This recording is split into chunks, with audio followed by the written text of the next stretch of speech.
Okay. Well, firstly, thanks for coming. Rhubaba very kindly invited. My name's Davies, and I'm one of the members of Internet.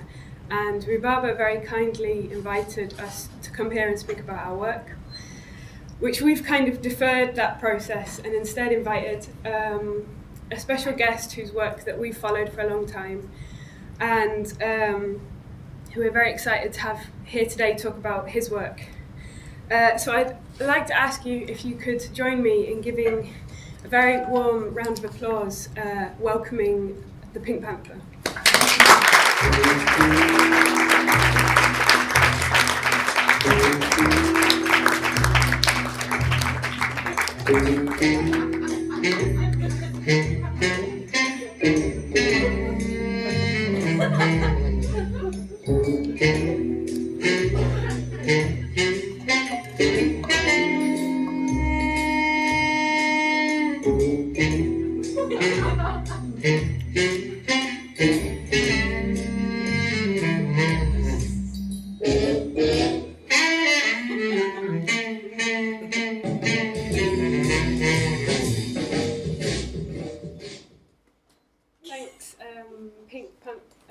Mr. Pink. You can call me Bob.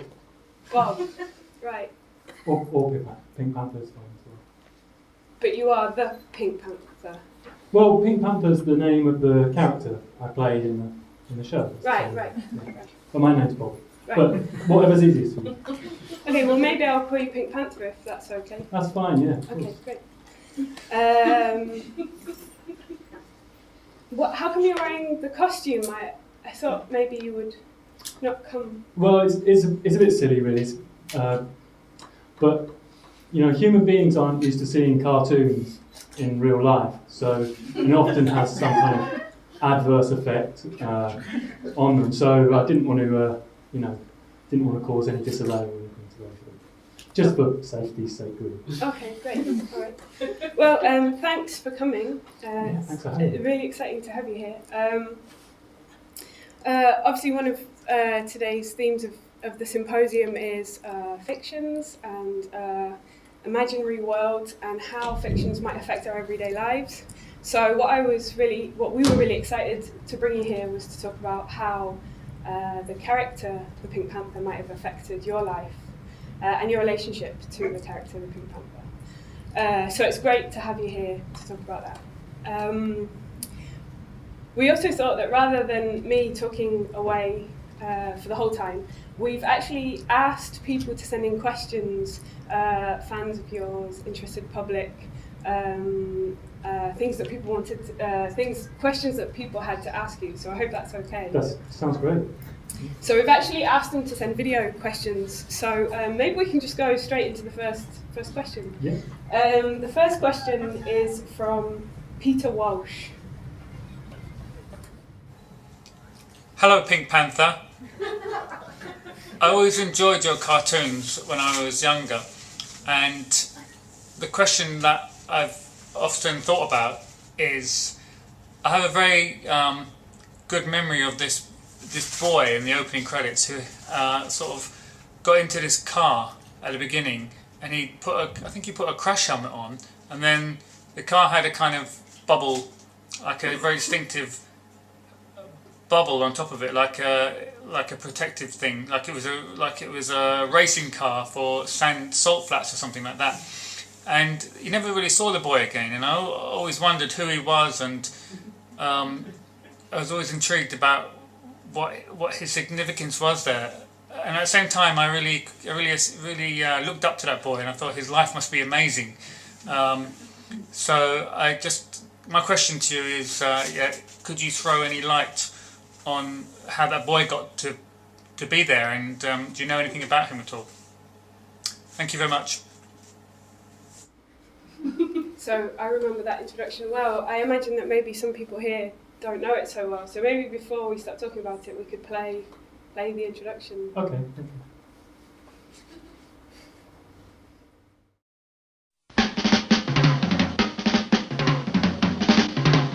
Think of all the animals you've ever heard about, like rhinoceroses and tigers, cats and mink. There are funny animals in all this world, but have you ever seen a panther that is pink? Think! A panther that is positively pink. Well, here he is, the Pink Panther, the Pink Panther. Everybody loves a panther that's pink. He really is a groovy cat, and he's a gentleman, a scholar, he's a acrobat. He's in the Pink Panther, the rink-eating panther. And it's as plain as your nose that he's the one and only truly original panther, pink from head to toe. Yeah, he's the one and only truly original panther, Pink Panther from head to toe. Great. Yeah. What a great intro. Corny music. Corny, yeah. Oh, so well, I never understood that really. When you've got this this great theme tune, this Henry Mancini Of course. piece of music, and then it's really the producers that wanted this. They wanted it to be more fun for kids, blah blah blah. So they had Pink Panther, they blah, had blah. quite a lot of creative control over those things. Yeah. I mean, in the early days of the show, we needed the money really, so we had quite unscrupulous producers. And the boy who's the boy, yeah. I mean, this is one of the producer's sons.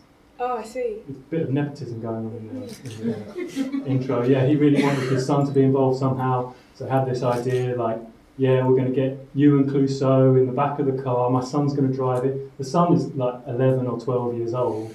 He obviously hasn't done hasn't got a driving license, and he's not going slow there either. It's quite scary. It was terrifying, to be honest. And me and Clouseau looked quite calm and collected. I mean, we're actors, it's our job, but, Yeah.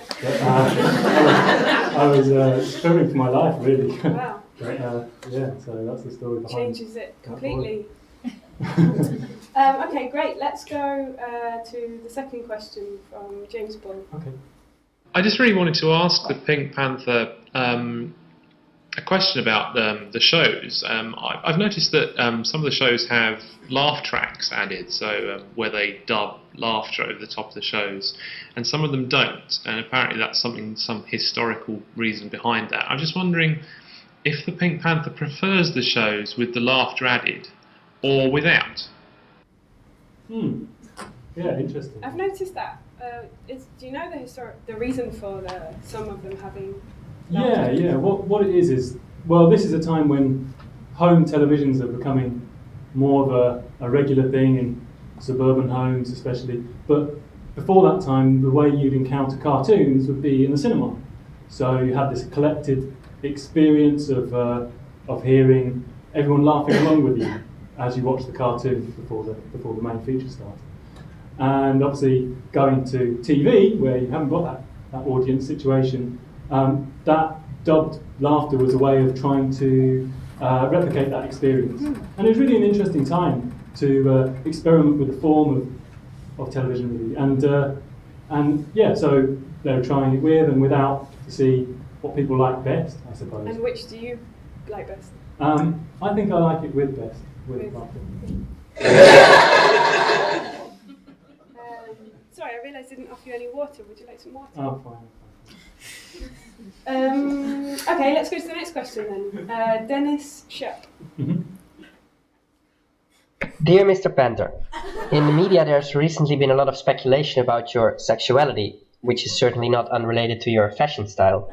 Would you like to briefly comment on this? I always get this question from cats.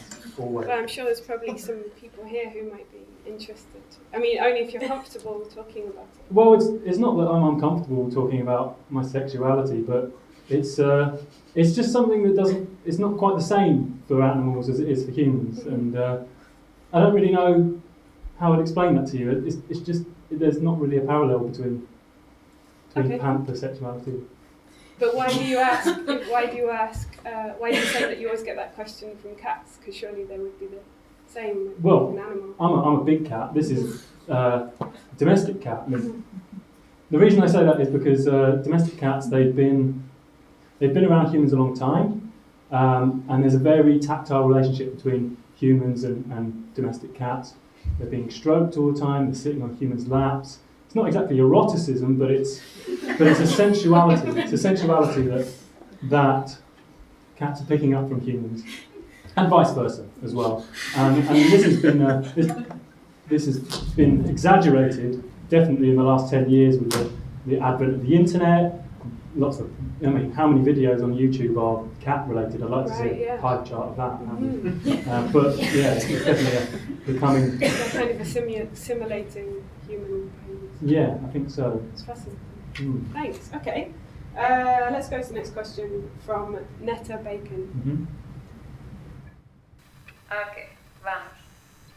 So, Julie, what do you want to ask Mr. Pink Panther? I always wondered if Pink Panther, if you were already pink when you were born. Were you born pink?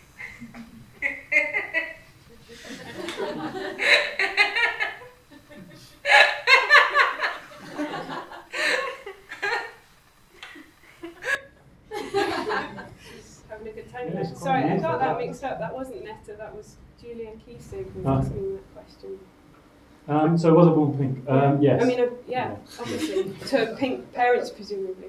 Actually, no, not to pink parents. Right. My mother was a red panther. Oh, right. So your father was white panther. No, he was actually, my dad was a yellow panther. Oh, that would have made you orange. Well, my dad's best friend was a white panther. Draw your own conclusions. We can move on from that one. Yeah. Let's go to the next question, this time from Netta Bacon. Okay. Hello, Pink Panther. I would like to ask you if you like being pink. Do you like being pink? I guess it made your career. Yeah, sure. I like being pink. It's all I've ever known, really. But yeah, I mean, it has helped my career. I doubt I would have been the main character in a children's TV program if I was a Black Panther, for example. Yeah, of course. Yeah. Great. Okay. Next question. Mike Mikowski. Mm-hmm. Hi, Pink Panther. My name is Mike. I've been asked to ask you a question. I'm thinking back to when I was a kid, and I used to see you, the Pink Panther character, as a figurine in stores, and I thought it was really cool. These little kind of plastic figurines with the little pieces of wire in the legs and arms so you can bend it into different positions. And I thought you were a real kind of cool sort of character. And I also remember, I never really watched the TV show, the detective show, but I remember, maybe I was too young to really get into it. I'm not sure if I've ever really watched an episode of the Pink Panther, but if I watched it now, I'd probably like it. Anyway, I remember when I was a kid, I remember the introduction. I actually, a couple of times, I would see the introduction on television, and the introduction was actually a cartoon with you as the Pink Panther character, as the main feature of this cartoon. So I would sit at the TV, in front of the TV, watching this introduction, this cartoon, thinking it'd be some cool cartoon with this Pink Panther character, only to find out that then it'd be some real life old people detective and show, and then I'd never be bothered to continue watching it. So I don't know, it was kind of like this sort of, I always felt a bit ripped off. Like I wanted to see a show with you as the character, some cartoon thing, but it always turned out to be something else. So it was kind of like you were used as just this marketing scam just to get young people to watch the show. I don't know. But then I've recently read on Wikipedia that, because my question to you was going to be, what do you represent, or like, how do you feel being presented as something, but then it's about a show that's not really about you? So my question was going to be, well, what do you actually represent? But then I read on Wikipedia that the name Pink Panther was actually the name of this pink diamond that was in the first episode of this detective show. So I guess they turned the name the literal name, the Pink Panther, into a Pink Panther cartoon character, and you became it. I wonder if you felt a bit used somehow, that you were just this, I don't know, I wonder if you felt like you were some sort of used as a scam just to get people to like the show more. But then you had your own identity, you had your figurines, and then you, in the end, I think you got your own show. It's this cartoon, like the Pink Panther cartoon show. But then, by the time that came out, I never really watched it. Maybe then I was too old for that. I don't know.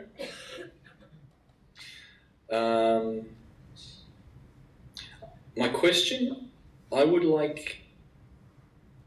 question is, would you please be able to sing your favourite song?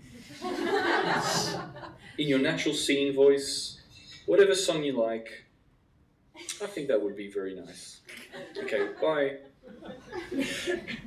Got a lot of thoughts, Mike. Long question. So he was referring to the Peter Sellers films where you were in the intro. Absolutely, yeah. The original films, I was happy to get that gig. It was You didn't feel used? No, I went for the audition knowing what the part would be, and knew it would be a small cameo at the beginning, and I had no idea that it would be later turned into a show where I was the star of it. I was quite happy to, as a jobbing actor, just get the part and take the money. It's fine. Yeah. And your favourite song? I don't know if you would be. Well, I don't know if I really believe in favourites necessarily, but one song that I was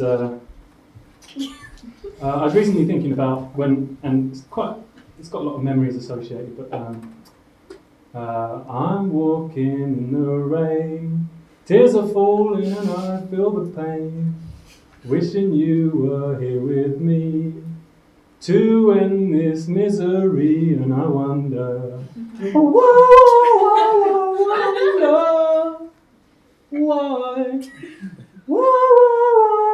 why she went away, and I wonder where she will stay, my little runaway, run away. Del Shannon, run away. Yeah. That was beautiful, thanks.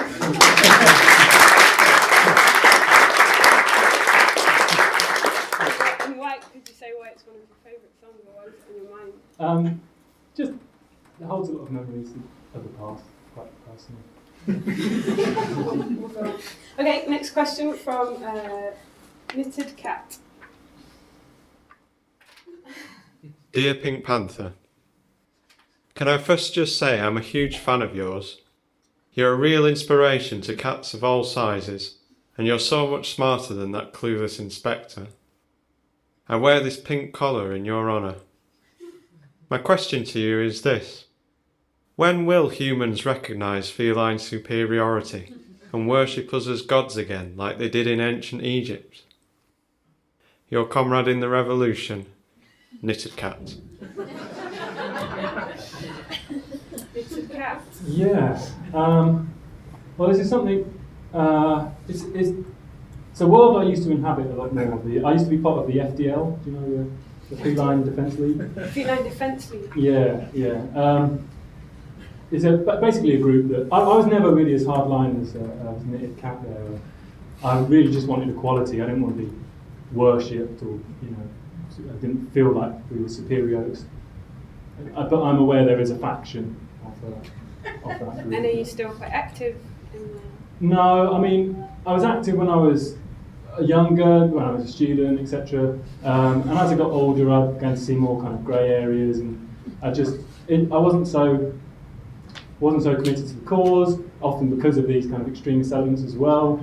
And really getting the job as the Pink Panther was, I needed security. I just got married, and I can imagine maybe when you became more well known, the FDL would have been happy to have had you as one of their figureheads, spokespeople. Yeah, that's true. And with that comes a lot of weight as well. You've got people with their own very heavy ideas that they're trying to kind of drip into your subconscious, and and I really felt quite manipulated at that time by certain people within that group, and so yeah, I distanced myself from it. I mean, it's still can be a worthy cause, but yeah, one that I'm not so involved with anymore. But okay, and maybe you could tell us a bit about how much of the Pink Panther character came from your own creative development, or how much was it directed, like more in director control? I was thinking when you walked in there, the walk is so distinctive, and I wondered whether that was something you yourself brought to the character, or whether that was something you were asked to do. Yeah. I mean, the walk came about with. I was in rehearsal one day, and the music was playing in the background, and I was just mucking about. Really, I did that walk, and the director at the time just saw it and exclaimed, do that all the time from now on, that every time. And so that's how it came about. So it was my own invention, but these things are always a collaborative effort, aren't they? Sure. Yeah. And well, I mean, I developed the character in lots of different ways. I've been with the character a long time. Stunts, I always did my own stunts. Right. That's something that, and also definitely with the physical comedy. I mean, the Pink Panther is essentially a mime, really. So a lot is in the physical manifestation of the situations he's in. And so, for example, if I had to carry a heavy box, I'd want that box to really be heavy. I wouldn't want to pretend heavy. I wanted that weight to be perceived by the viewer, by the audience. So it must have been dangerous sometimes if you were doing your own stunts, because there's some quite dramatic parts in some of the episodes. Yeah. I mean, I had a few close scrapes, and I think we've actually got a clip of an episode where you had a bit of an accident. Oh right. Maybe you could talk us through it. I don't know if you remember it. We've got that. So it's the one on the construction site. I remember this. Yeah, this was it's quite a dangerous environment anyway. Well, it was a real construction site as well. Don't know if that was real cement, but definitely there's a lot of choreography going on here. Yeah. We practiced this and practiced. This is good. Obviously, it goes perfectly timed. Really seamless. And this was, I remember what happens next. It's a really nice scene actually. But this took a little while to get right. So you put it down the plank and it wobbles. Yeah. So that's really hard to balance those planks. And the first few times the planks fell, and then I fell. Right. I fell about 12 to 15 feet. Can you see how high it is here? Look. Yeah. It's a long way. And I fell onto crash mats, so I was okay. So you were okay? Yeah, but it was a bit dangerous. And, looking back on it, it's. What about that guy? That guy, I don't know. Okay, great. Thanks. Okay, so next question. We've got a double question, 2 people in one video from Madge and Max.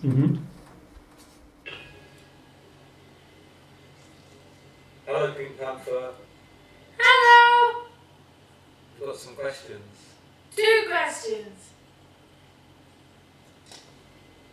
You want to start? First of all, it's a pleasure to meet you. I've been looking forward to this my whole life. Bo, my panther, says hi. I want to know if you've got a secret special dance to your theme tune. I want to know, do you have a conscience? That is all. Bye. Bye. 2 questions there. The first one: do you have a special dance, a secret? No, just the one you see on screen. No, you don't listen to music at home and have a little dance.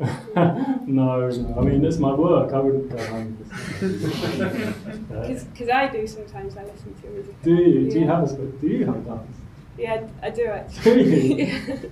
I mean, obviously, I only do that in private. Go on, can you show us? Oh, I mean, I wouldn't do it in front of other people. Why not? I think you'd like to see Sean's dance. Yeah. Come on. Okay, well, I guess we've got the theme music. Yeah, great.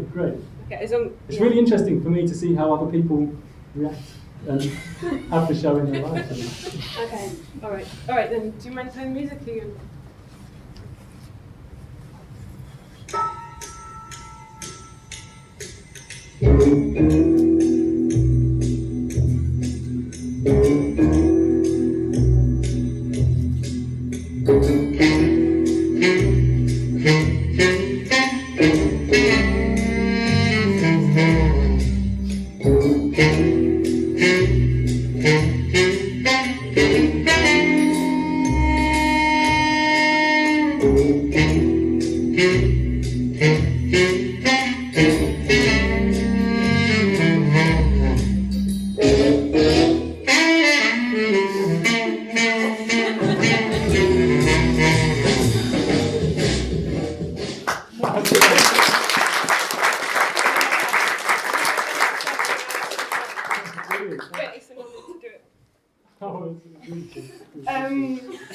Okay, let's go to the next question. Christina Chung's got a question about dreams. Oh, dreams? Hello, Pink Panther. My name's Christine Chung. I have a few questions for you as the actor about the character as well as yourself. There's a writer, Helena Sixou, Helena Sixou, I hope I pronounced that right. Basically, she writes about dreams a lot and how important that is for the creative process for many writers and artists. And also how basically it can change very many different identities during your dreams. So basically, I'm just wondering for you, as the actor, do you think the Pink Panther has dreams? Is his life actually, in fact, a dream? And if so, then what is his real life like? And also, you as an actor, I'm just wondering, what do you dream about? And what do you think about the significance of dreams yourself? Thanks. Interesting question. Interesting, yeah. The Pink Panther as a dream. What do you think about that? Well, I'd like to think of the show as a dream that dreams itself, really. But I like the idea that the show could be the dream of an unseen dreamer, you know, that often in dreams there's this chaotic element, isn't there, that the dreamer is trying to overcome. And a lot of the times in the Pink Panther, the Pink Panther is an agent of chaos, that the chaos is in his way. So in that case, perhaps the show is a human dreamer with the Pink Panther representing animalistic urges. But sometimes then again, the Pink Panther is having things enacted on him, and he's the one in disarray. So in that case, perhaps then the Pink Panther is the dreamer, and the show is his dream trying to work through his everyday anxieties. Right, yeah. Yes, it's definitely It's definitely got a dream-like quality about it, the show. Maybe the silence and the colours, yeah. And you yourself, do you remember your dreams? Oh, yeah. I mean, I dream the same as everyone else. There's an interesting anecdote I can give you actually, where I had some interesting dreams. I was friends with someone who was going through a rough time. He was an insomniac, and we were getting quite close. I was trying to help him through a lot of problems, and I found myself in my dreams being him, and having these strange situations which I didn't really know how to explain. So I talked to him about it. Obviously, you know, I dreamed I was you last night, and X, Y, Z happened to me, and he'd say, "Those are people in my everyday life. These are things that I'm worried about or that happened to me." And so really I was his surrogate dreamer. Wow, so you were doing this subconscious work for him? I was, yeah. And, you know, we eventually, you know, grew apart a little bit, and then those dreams stopped. But it is interesting, the whole idea of dreams and this agent of chaotic. Actually, there's something we never answered about whether I had a conscience. Oh yeah. Sorry, I was a bit caught up with the dancing. I must have missed that question. Yeah, well, that's an interesting question. Going back to that one, whether the Pink Panther has a conscience. Mm-hmm. I kind of think that he doesn't show evidence of having a conscience. He never looks worried about his actions. No, and he's quite happy to wreak havoc. He doesn't. Yeah, his actions don't. The consequences of his actions don't matter to him. Mm-hmm. He's a free animal in the very purest form. Really. So. But we always feel like we're on his side, even when he's causing trouble, I guess. Yeah, we do, and I think that's something that's kind of endemic in popular culture anyway, where the main character are always on their side. And whether that says something about human empathy, that human beings are always wanting to understand something, so they're always on the main character's side, or maybe it says that human beings are easily led. I don't know. Yeah, interesting question. Yeah. Okay. We have another question from Orion Maxted. Mm-hmm. Obviously, you've had a very successful career as the Pink Panther. But do you ever feel like you've been typecast at all? Do you get recognised in the street? And is it difficult to find new roles nowadays? What's it like going to auditions? Do you go to auditions? No, I don't go. I don't go to auditions. It's there's no point in me going to auditions. Everyone knows me as the Pink Panther. Yeah. I've cornered that market, and it's not something that I have a problem with. It's the role of my life. Yeah. I've been doing it for 40, 50 years now. So you don't fight against it? No, I don't fight that at all. Yeah. I'm very happy with the way my career has gone. I've had a very, very privileged trajectory. And people must recognise you in the street, I guess. Yeah, sure. But my fans are always really, really friendly and nice. They really like the character. Mm-hmm. So it's a very likeable character. So they come up to me on the street and are always really nice to me, and it's something that I'm really grateful for. Other Pink Panthers, by the way, don't always have that reaction. How do you mean? Well, I mean, like other Pink Panthers that are walking around, and the thing is, to human beings, we all Pink Panthers look the same. Mm-hmm. For us, obviously. So other Pink Panthers get mistaken for you? Yeah. And some of them really like that, and they're quite happy to sign autographs and post photographs of children or whatever it might be. Yeah. But I talked to one Pink Panther recently who had this his whole life, and he was really not happy about it. He really made him quite angry, and understandably so. He's a very private person. Yeah. Because I remember when I was young once, my mum took me to Nottingham, into the city centre. I'm from Nottingham, to see the Christmas lights being turned on, and you were turning on the Christmas lights. But I'm thinking now maybe that wasn't you. In Nottingham. Yeah. I've never been to Nottingham. So that probably would have just been another Pink Panther. Yeah. Well, it could have been another Pink Panther, or this is a bit weird, but human beings sometimes dress up in this costume as well.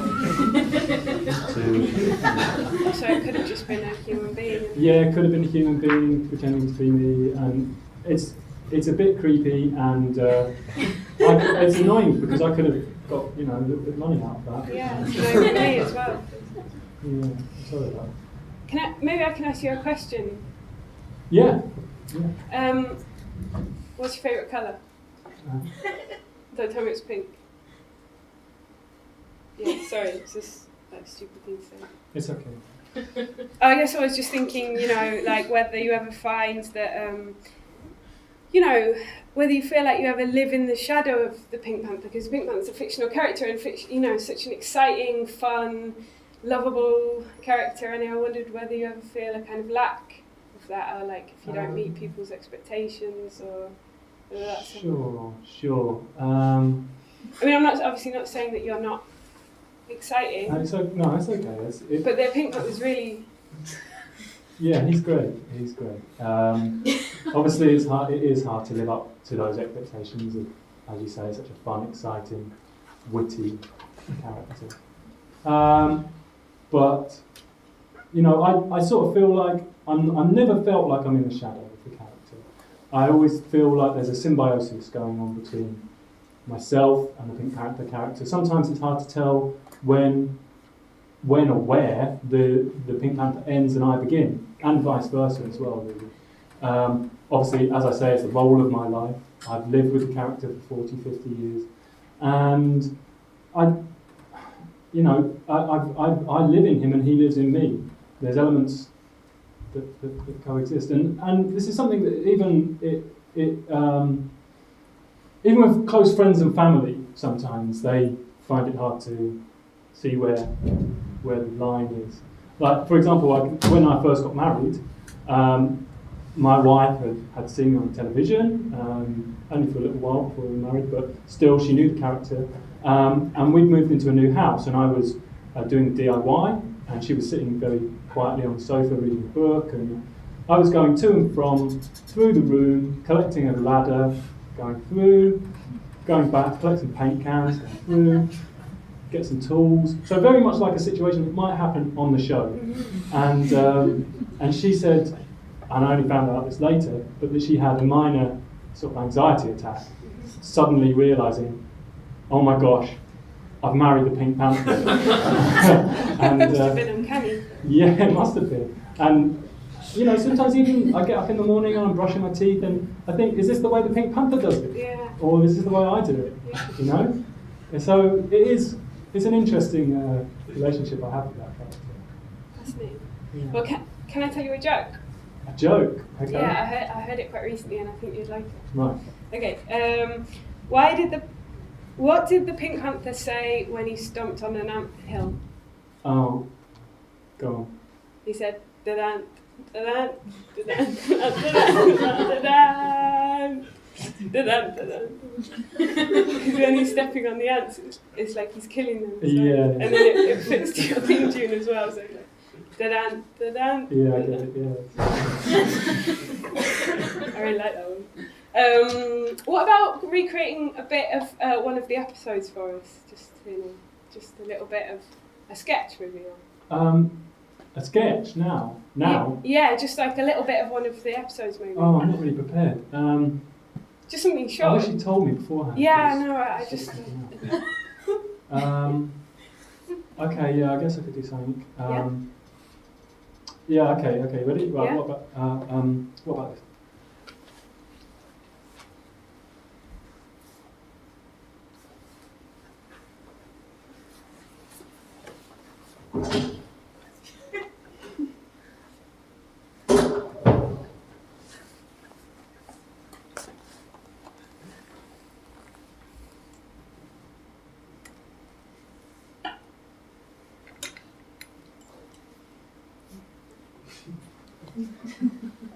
And we'll just go see if he needs a hand.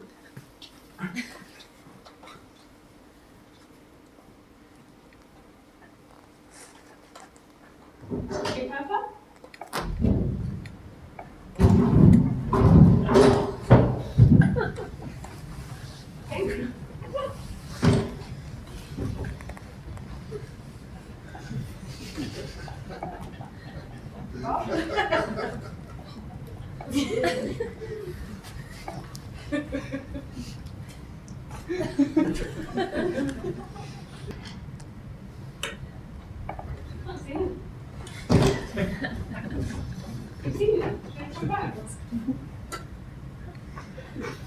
Yeah, he went that way. That way? Yeah.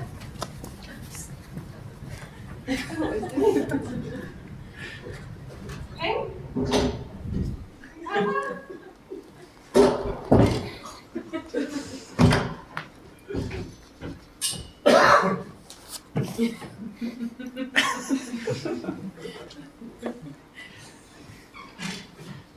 There you are.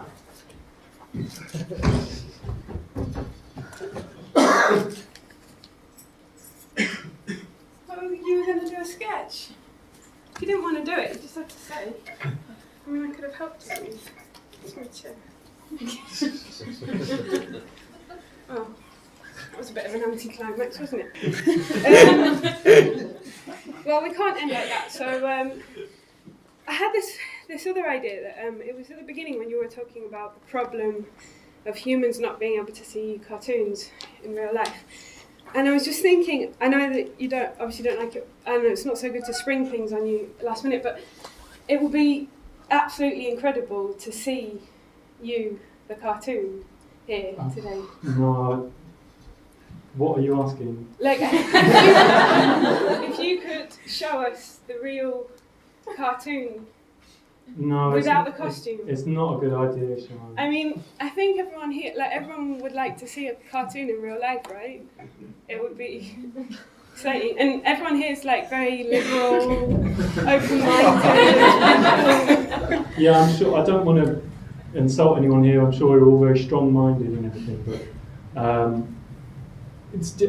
you don't understand really what it's like. I've seen quite adverse effects. I would happily take full responsibility for anything bad that happens. Well, that's fine for you to say, but there's a lot of people here, and you don't know how they're going to react, so you can't take responsibility. Well, maybe you could just show me, and then I could tell everyone what it's.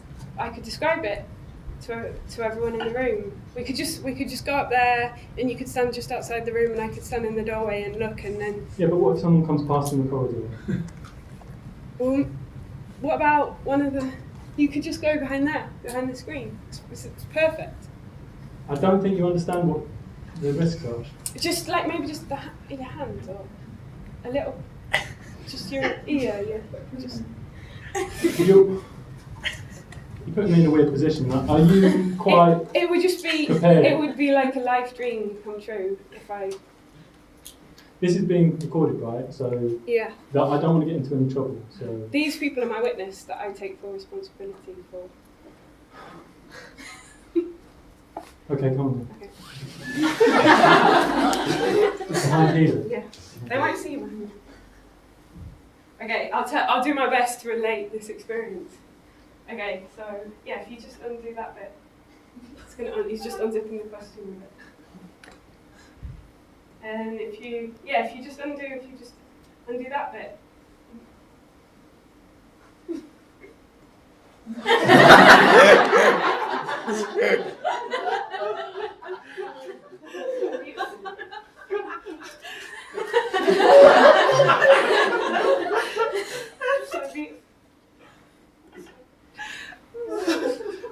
Siân? So beautiful. Are you okay? It's beautiful. Hang on. It's so beautiful. Siân? Do you know where you are? Can someone help? Can one of the organisers get some water, please? Someone get some water for Siân. We're going to go out. Okay, just come with me. Oh, thank you. Thanks very much. Siân? Oh,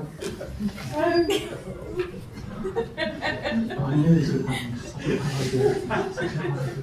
Okay, we're going to get you sat down. Come on. Here we go. No, this way. Right, watch this.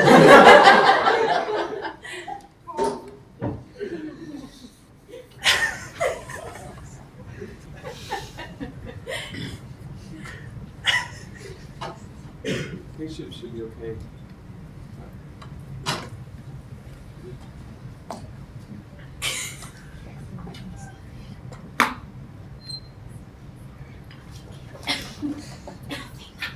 No, I don't know if it is. Do you think she'll want to come back? She'll be okay. Just give it a minute. Maybe you should go and check. Just go.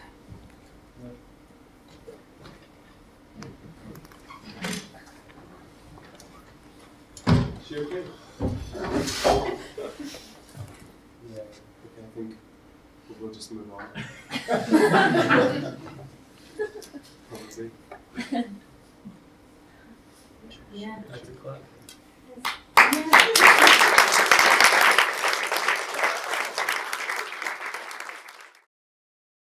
I'd like to ask the Pink Panther, why is the universe lumpy?